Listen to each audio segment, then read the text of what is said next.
Good morning, class, and welcome to week 4. This is Vespa. She's my newest sidekick, and I thought I should introduce her for fun and just to justify any jingling that's going on during this video update. Okay, so I want to talk through just where you're at in the process. Last week, you posted your abstract projects, and I went through, I left comments on those in the submission comment space in Canvas, which means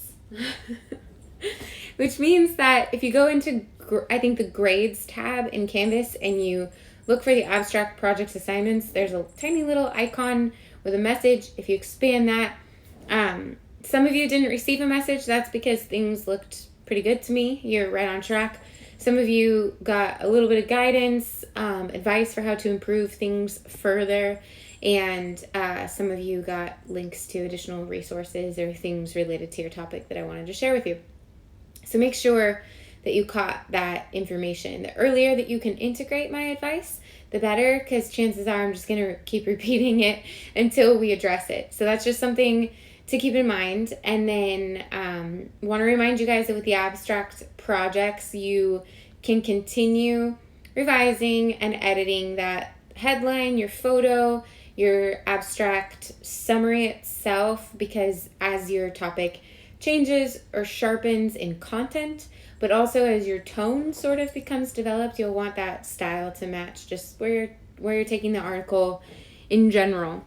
Okay, so beyond that, you had the somewhat large task of just going for it and drafting a short article copy, which in very literal terms is a 101 version or 101 length, like the demand of a 101 essay, basically. So this is a chance for me as your editor to identify your strengths and also any areas where I specifically want to see you improve up front. That way you're prepared for success in the long run. Yes, you guys all had similar training as previous 101 students, but everybody comes in retaining a different amount of that training, and all of us in general, myself included, have different strengths and areas that we should focus on in order to improve. So this kind of gives me the chance as the editor to identify where you guys are at, get you the resources that you need to become the best journalists that you can over time. It also has gives us the opportunity to look at the argument and infuse this short article copy with opportunities for with ideas for the potential growth of the argument.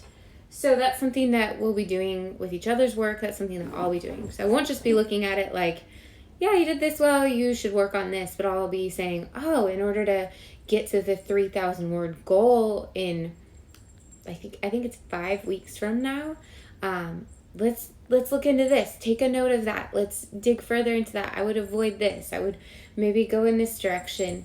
So it's going to be a twofold step in the process. Let's talk, though, just about this week and what we're trying to achieve.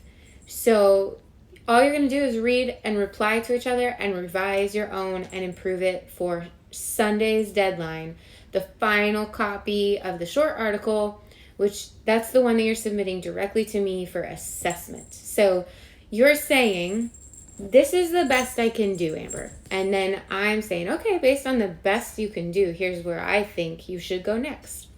The more that you present in your own mind, the best that you can do, the more of a resource I can be for you. So for instance, when I was a student, I would always do less than my best. When my first 2 years of college, I did less than my best. And then when I would get the comments back, they told me things that my instructors told me things I already knew that I needed to improve. I just didn't take the time to improve those things, or just didn't have the time to pay attention to that because of whatever's going on in life. So again, the best you can do within the restraints of your own life, because then you'll get the most out of me as a resource. I might actually be able to give you advice that you don't know about yet. So keep that in mind for Sunday's deadline. Reply to each other. As you're replying to each other, think about how that act of critiquing another person's work, not just critiquing it, wow, troublemaker. not just critiquing it for what's wrong or what's not as good as it could be, but literally like critiquing it for its strengths, how that causes you to wonder about your own craft. So you see, oh gosh, they did a really nice job with their tone of voice here, or that paragraph had a lot of good evidence. I wonder if I'm doing that too. And so use this as a reciprocal opportunity, that the act of looking at other people's work should almost like refresh your palette to look at your own work. And if you guys are staying on task with keeping things fresh, underdog, argumentative, you should find that reading other people's short articles is just enthralling because everybody's topics are so interesting. So keep all that in mind. What else do you need to know? Those are the deadlines. Tuesday reply, Thursday reply, Sunday short article copy due to the editor. Make sure you shared your Google Doc with me. I'll be double checking that. I'll reach out to you personally if you haven't. So don't worry about emailing me and saying, did it work? I'll email you if it didn't work. And the last thing, very important, I'll probably have to type this one out. I have probably the most amount of emails I've ever had asking for an extension. So I'm coming back Monday morning feeling a little I want you guys to know that because my reply time might be a little bit more of a lag since there are so many.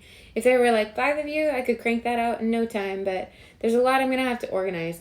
And I'll just give you a heads up. Usually when you ask for an extension, my kickback email is, to what date? When do you think that you can get it done? Because my primary concern with all of this is technically at this point, there's time, like as long as you're replying in by the deadlines, because that gives people what they need right away.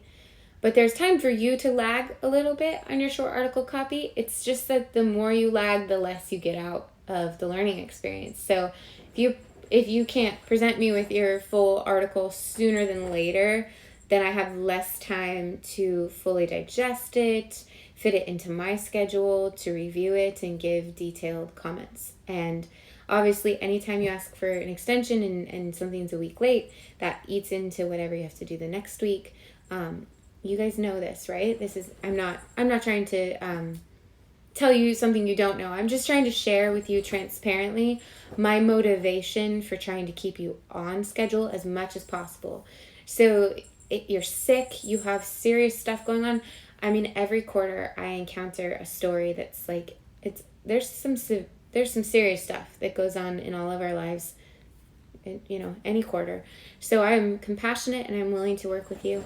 I just want you to process what you think is the best deadline for you to make sure that you still have that long-term success, and then we can work back and forth. I'll just approve the new timeline that you have in mind. Okay, that's what I have for you guys. Honestly, this week should take some weight off of your shoulders. It'll feel like maybe a hard week, but really you're just repeating learning that you've already done. Come here, kitty. And okay, say bye-bye. Say have a good week, everyone. And if you guys are nervous and you need my encouragement or anything, or if something doesn't feel right to you, please reach out. But just know that there's going to be a lot of time for you to grow and improve and rise to whatever standards that I have that you might think are mysterious. You'll figure them out. We'll calibrate, and I think we're going to create, like I said, a magazine that's really interesting and exciting to read and be a part of. Okay, like I said, have a great week.